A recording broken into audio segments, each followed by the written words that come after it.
Ассаламу алейкум, кадырлуу кыргыз элим, урматтуу телекөрүүчүлөр. Эфирде спорт мейкиндиги көрсөтүүсү.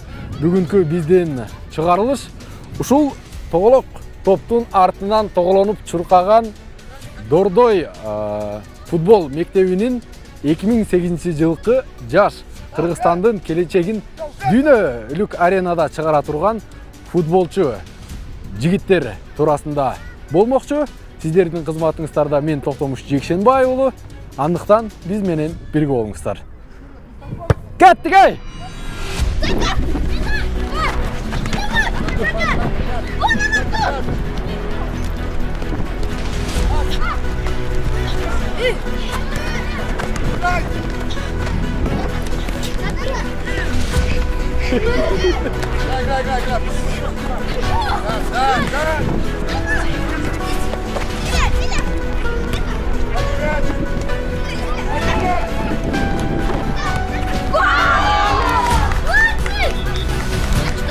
Двойной, если подай. Дай! Опять кружишься, Амир! Шире! Шире! Шире, еще шире. Стало, играй. Хорошо, дальше. Хорошо, кому? Аббас обыграть. Амир, пас бер. Амир! Азыр 4 группа бар, 20 баладан. 80 бала бар да азыр. Ошо 80 баланын ичинде эң жакшы ойногон балдар, соревнованияга бара турган балдар, Дордойдун намын көтөрө аткан командасы где-то 20 бала бар. Алар болсо мыногу уже 5 жылдан бери катышып атыр футболго. Мен келгенден уже 2 жыл болду келгенден. Казакстандан келдим. Уже азыр 80 бала барды 2008-дерден. Ушул жаш балдардын футболго болгон кызыгуусу кандай акыркы жылдарды алсакчы? Мурундан караганда азыр балдар жакшы мындай футболго катышып атыр да. Эмне үчүн? Мынагу биздин сборный командабыз Азия кубогундан жакшы выступление кылган да. Балдар телевизордон көргөн, жакшы көргөн футболисттер бар. Мынагу сборный командада 14 бала ойноп атыр Дордойдон. Ошон үчүн биздин мектепке Дордойго эң көп шаардын ичинде эң көп клубтар бар да. Но Дордойго абдан көп балдар келип атыр да. Не только мынагу 2008-дерден, 2010, 2009, 2011-жылкы балдар келип атыр азыр, кызыгып атыр. Ата-энелер көп жардам берип атыр да бизге. Ну, мен мындай айтарым. Футбольный клуб Дордой, руководство жакшы дагы караса бизге бурулуп, условияны түзүп берсе, мен ойлоп атканым, команда аябай жакшы команда. Тем более, мына азыркы условияда и то биз ар возрастта где-то 10-12 бала ойнойт сборный Кыргызстандарда. Амир! Опять кружишься! Амир! Термен! Ойной, Эми! Дальше дай! Хан, что спишь, Хан? Арты кара! Термен! Низ! Голову подними голову! Не считается, штанга не считается. Жакшы. Вот так вот играй, жакшы. Ойна! Эми! Ой, жакшы кара!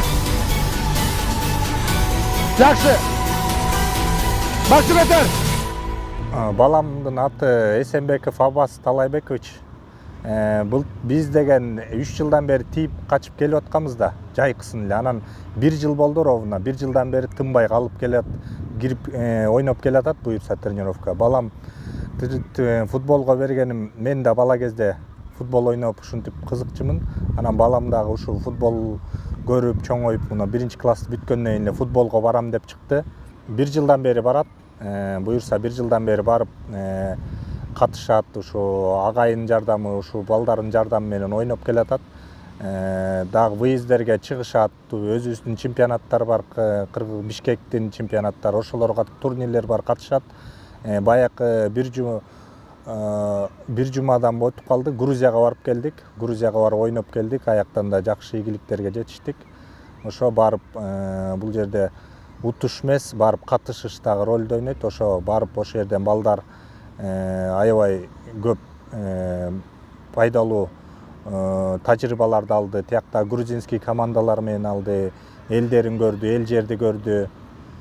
Ошо балам футболго барам деди, ошо футболго жаздык.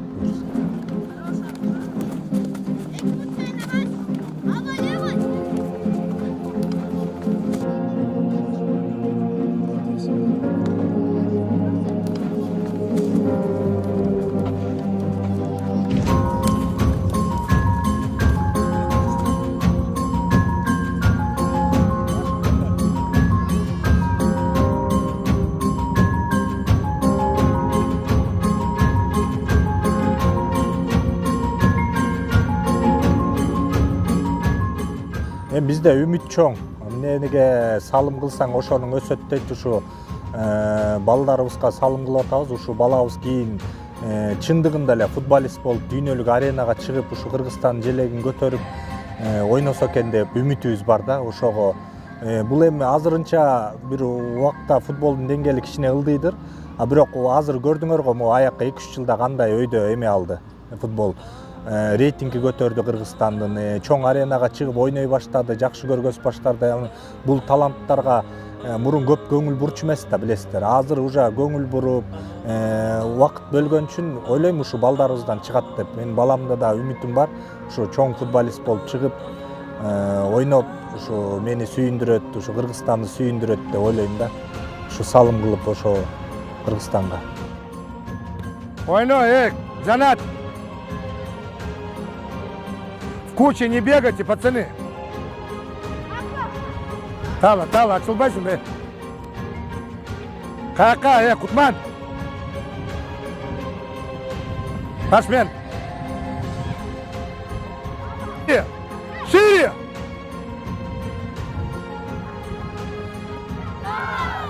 А можно было ему дальше отдать стеночку? Телег. Ойно, сыпатай.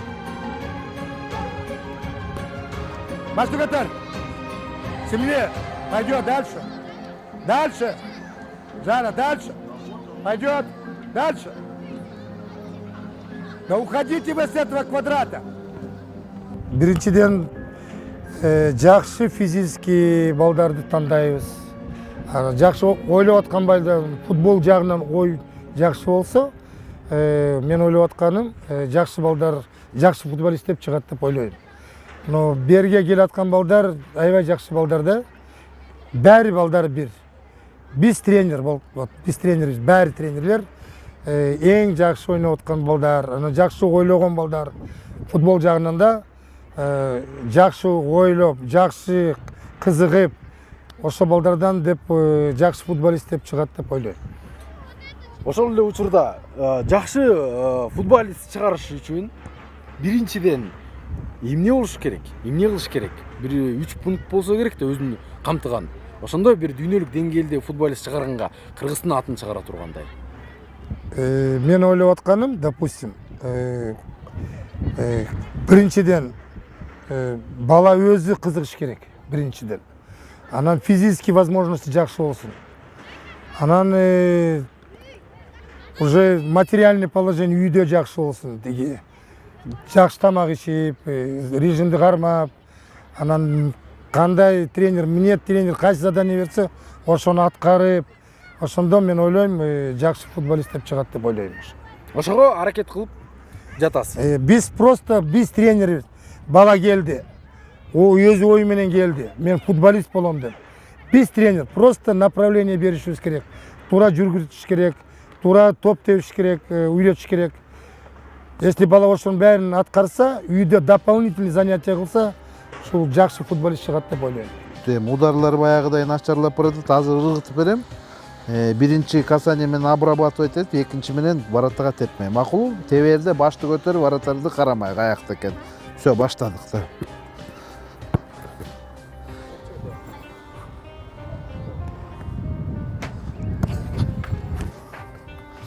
Жакшы, ушундай. Мына.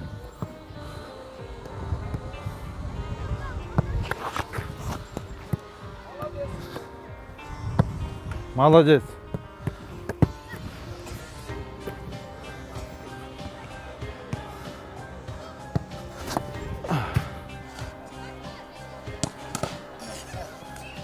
Бул менин эң кичүү уулум. Аты Амир. Футболго келип атканыбызга 3 жыл болду. Быйыл 3 класстын окуп бүттү, 68 мектеп гимназиясында окуйт. Анан бул футболго бала кезден, кичинекей кезден бери эле ошол кызыгып, ошондон бери алып келгиле футболго барам деп атып, өзү суранып атып келди.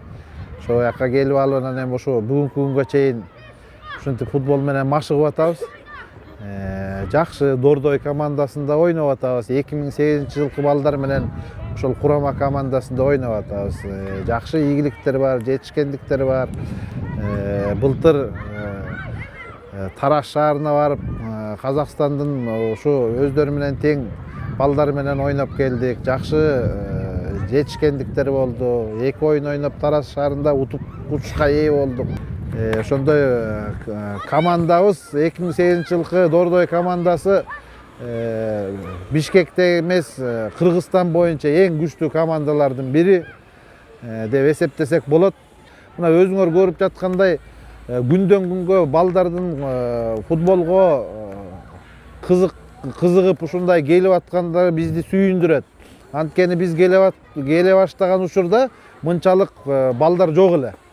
Азыр болсо жылдан жылга балдар көбөйүп, мына стадионго батпай калып атышат. Ошон үчүн бизде бир өкүнүчтүү гана нерсе ушу биздин мамлекет тарабынан, мамлекеттин башчыларынын тарабынан бир ушу спортко көңүл бурулуп, ушул именно футбол жагына көңүл бурулуп, бир жакшы стадиондор курулса жакшы болот эле да. Анткени ушу балдар көчөдө жүрбөй, спорт менен машыгып, бош учурларда жанакы компьютерлик оюндарды ойнобой, көчө таптап ары бери баспай, ушу спорт менен машыкса өздөрүнө дагы, ден соолугуна дагы пайда келтирет эле да. Ошо жакшы келечекте биздин Кыргыздын уулдарынан бир жакшы оюнчулар, жакшы футболчулар чыкса керек. Кандай десек, баягы каражат жагынан кыйналып калышат экен. Өзүңүздөр билесиңер, ошо бир баланы бир жака алып барып келиш чоң каражат керек болуп калат экен. Ошону менен азыраак чыгып калып атабыз. Ушу мамлекет тарабынан колдоо көрсөтсө, көбүрөөк чыгып турса, биздин балдардан да жана силер айткандай мыкты оюнчулар, Мессиден өткөн оюнчулар чыгат деп биз ишенебиз. Анткени бүт бардык условия бар биздин Кыргызстанда. Абасы таза, суусу андан таза, бардыгы сонун. Так, кто не бил, давай! Плохо! Где дальник? Куда ты бьешь? Силя, Силя. Вот идем. Плохо!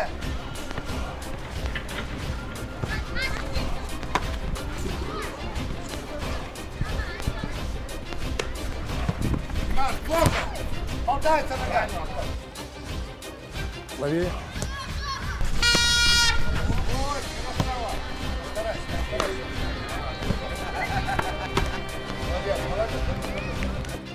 Кутман, носок тяни. Плавный удар какой-то у вас.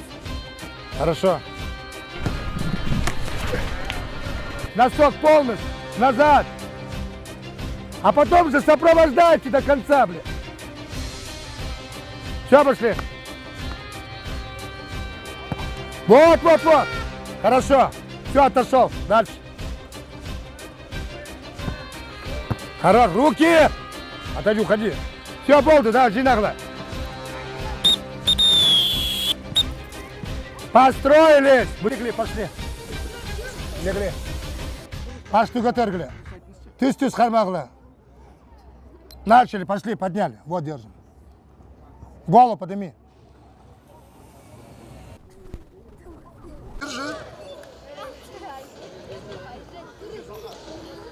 Чё? Держим. Адели, выше.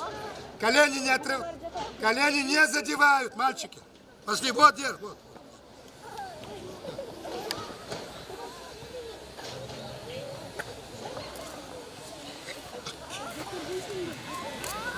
Какие вопросы ко мне? Никакие! Похлопали за тренировку. Бутуңду жакшылап, оң бутуңду жакшы коюп деп. Подчеркивает, оң жак угылга деп. Жакшы, жакшы. Сен вратарь центрга теп атасың. Оңго же солго деп. Кой, спокойно, топту коюп ал. Шашпай. Оңго же солго. Өдөрөк теппесиң, девяткага биле. Тиге, сол жак угылга теп, Залкар. Сол жак угылга. Койбойсуң, буту жакшылап койбойм, шашпай. О, кичине өйдөрөк деп да, кичине өйдөрөк.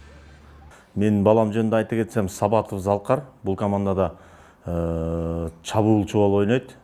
Ушул 8 жашынан баштап эле ушул футбол менен заниматься этип келатат. Башынан келгенде баягы биз жөн эле баягы бекер жүрбөсүн, компьютерге барбасын деп киргизгенбиз. Мындай кичине таланты бар экен, тренерге дагы жагып, анан азыр основной составында ойноп атат. Анан ошол жылдардан бери аябай ушу балабыз бизди сүйүнтүп, ушунча баягы медалдарды алып келди. Анан бу эң алгачкы канттагы турнирде биринчи местени алышкан. Андан кийин кышкы каникул деген Дордойдо өтөт, анан кээде Кантта өтөт. Ошол турнирде дагы могу биринчи местени алышты. Андан кийин 2018-жылкы футбол клубунун, Дордой футбол клубунун жыйынтыгы боюнча 2018-жылдын мыкты чабуулчусу деп ушул призди алды 2018-жылы. Андан кийин акыркы эмеси, эң ушул көзгө көрүнүктүүсү ушул Илзат Ахметов деген азыр биздин ушул жакта тарбияланып Александров деген тренерде тренировка кылган. Ошол бала Россияда ойнойт, сборный Россияда ойнойт. Анан эң жаш мыкты футболист деп ошол жактан аталып, анан ошол аталган балдар федерациянын регламенти боюнча өзүнүн айылына барып турнир өткөрүш керек экен. Жаш балдарга ушундай спортту эме кылып, даңазалап. Анан ошол бала бияка келип атасы өткөрдү турнир. Анан ошондо ошол турнирдин лучший игроку деп ушул кубокту анан бул жердеги эмени алды да. Бул жерде дипломду алды. Биз уже ошондо Грузияга кетип атканбыз. Андан тышкары Алматага барып, Алматадан дагы международный турнир болгон. Ошол жакта ветеран бар экен, мастер спорта Советского Союза Кармысов деген ежегодный турнир өтөт экен ошол жакта. Ошонун намын алган эмеден лучший нападающий номинациясын алды. Город Алматы 3 январдан 8 январга чейин ошо 2019-жылы ошол жака барып ойноп келдик. Биздин футбол акырындан өсүп келатат. Анан эң ушундай бир жакшы бир футбольный бир эме болуш үчүн, Центральный Азияда бир футбольный бир өлкө болуш үчүн бизде баягы детский футболду өнүктүрүш керек да. Азыр мисалы үчүн детский футболду биздин эки эле меценат бар, Аскар Салымбеков менен Сакибаев байкебиз карап атат детский футболду бөлүп, колдордон келген жардамын баарын. Анан бул бизге азыр стадион керек да. Ушундай чоң-чоң стадиондор аз. Мисалы үчүн Бишкекте ошо Дордой эле. Балдар мына 8+1 ойнойт, а 11 ойногон аз аябай. Баары ошол жакта машыгышат. Анан кийин ошол стадион керек да. Мына бизден Тажикстан деген өлкө канча жылдан бери согушуп, гражданский согуш болуп, элдери кырылып, беженс болуп качып жүрүшөт. Ошол жакта мына азыр футбол өнүгүп, акча колунда акчасы барлар Душанбеде эле 20 миңдик стадиондон 2-ни салып коюшту. Анан эми жакында областында 25 миңдик стадион салып атыштыр. Анан бизде дагы ошо Кыргызда аябай төбөсү көрүнгөн кыйын бизнесмендер бар. Мына ошолор ойлонуп туруп, биз Кыргыз мамлекетине бир достойный стадион керек да. Багы стандартка жооп берген. Стандартка, бүт ФИФАнын стандартына жооп берген стадион керек. Мисалы үчүн биз эмкиде биздин Кыргызстандын құрама командасын бул биздин Дөлөн Өмүрзаков атындагы стадион ойнотпойт. Анткени уже баягы требованияда жооп бербейт. Эскилиги бүттү, 50 жылдан ашты уже. Анан бизге ушул моменттен пайдаланып, мен биздин ул урматтуу президентке кайрылып кетет элем, что бизге тез аранын ичинде стадион салып берсин. Даже ушундай кандай ыкма менен болсо дагы бир 35-40 миңдик ал жерде жеке эле стадион болбойт. Ал жерде деген футболдон башка дагы толтур спорт комплекс кылып салса болот. Ичинде деген башка дагы борьба, спортивная гимнастика, легкая атлетика, спорттун бардык түрүн камтыган олимпийский видтерин ошол жака машыктырып эме кылса болот да. Анткени мынакей биз балдардын ушундай кымындай кезинде ушундай вложение кылсак, биз ошондо Мессилерди, Рональдо, дүйнөгө төбөсү көрүнгөн мыкты футболчулар биздин арабыздан чыгат. Потому что кыргыздын эли ар кырлуу, таланттуу. Биздин башка видтерди карасаңар, күрөш, дзюдо, бокс, башка легкая атлетика, шахмат, даже сайыз убагында жанагы аркасынан секирүү, жанагы прыжки в высоту деп коет. Дүйнөнүн рекордсмендери чыккан бизден, Игорь Паклин. Мына 80-ci жылдары 5 олимпийский чемпион болгон, мына Каныбек Осмоналиев Байкевич не деген залкарлар. Мына ушундайлар биздин балдардан чыгат жөн эле. Ошондой шарт коюп берсек, ушундай жаштайынан бардык ата-эне ушундай кылып артынан түшүп спортко көп көңүл бурса, ата-энелер эле эмес, мамлекет көңүл буруш керек. Эң биринчи мамлекет. Дени сак улут деп баягы. Ден соолугу чың болсо, дени сак улут болот. Ошон үчүн бардык ушу биздин кыргызстандыктарды, даже биздин чоңдор салып бергиси келбесе, ашар жолу менен деле салсак болот. Бир эме ачып туруп, ошол мына биздин мамлекетте, биз айта беребиз, бирок мамлекетте ошончо программа болуш керек да. Детский футболду өнүктүрүү, андан кийин возрастной ушундай өнүгүп келиш керек. Академияларды түзүш керек. Мына жакында Ошто академия түзүлдү, балдар ойноп атышат мына. Тем более ошо Кубок Азиядан биздин балдар жанагындай ак шуңкарлар жетишкенден кийин футбол бум болду да. Биздин Дордойдо ойногон балдар дагы аябай көбөйдү. Жылайчылар ушундай көп болду. Мына көчөгөн эле Кыргызстан-Палестина оюн болду. Жөн эле товарищеский оюн. Элдин келген карагыла кандай? Эле 13-14 миң киши толуп алышып, ничья болуп ойносо дагы ушундай ыраазы болуп биздин футболисттерге өзүнүн эмесин ыраазычылыгын көргөзчү да.